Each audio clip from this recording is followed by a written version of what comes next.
it's Galfi Galfette. Today, I'm going to tell you about chord pads, a Cubase function that makes it very easy to play chords, even complex ones, and even if you know nothing about music theory. To display the chord pads, you need to open the window at the bottom of your project. If you don't see these windows, right-click on your toolbar and select Window Zone Controls. You'll see several tabs in this bottom window. Just click on Chord Pads. If you don't see this tab, right-click and tick Chord Pads. For chord pads to work, you also need an instrument track, so you can hear something. So, right-click and add an instrument track.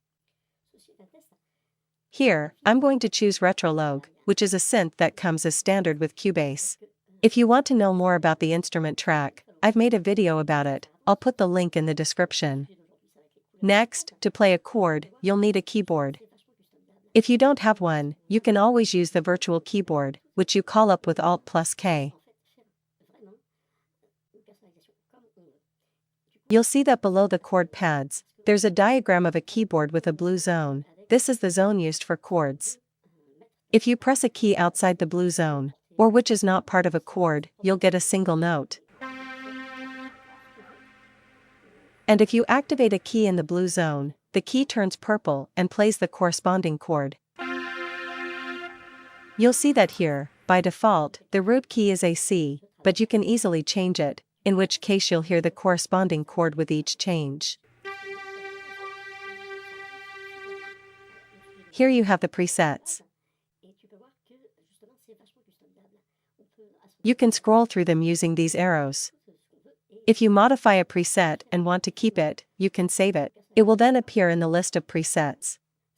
I advise you to create a specific folder for your presets, to make it easier to find them later.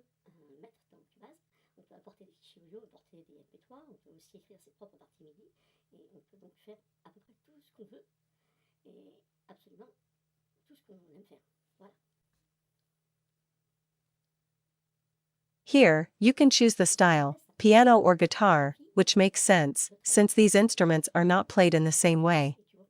You can add a player, for example, to have two piano players with different settings.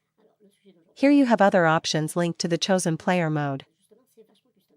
Here you can set the velocity when you click with your mouse.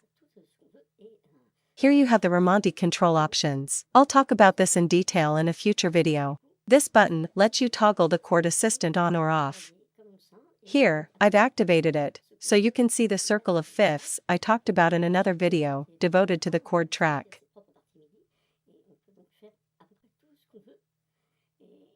You can also choose another option from this list.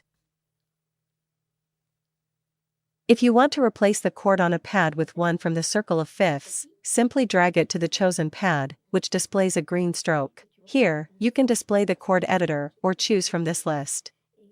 When you modify a chord in the chord editor, you can hear it directly.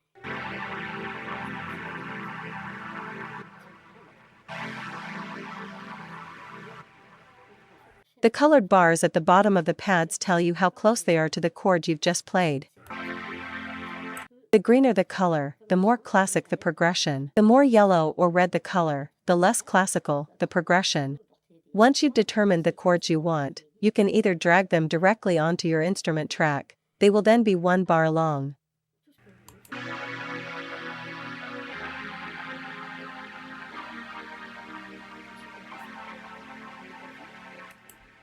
Or you can record your chords directly from your keyboard.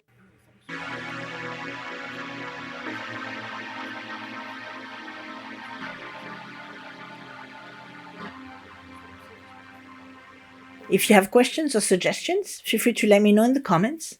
I'll see you soon for new tutorials.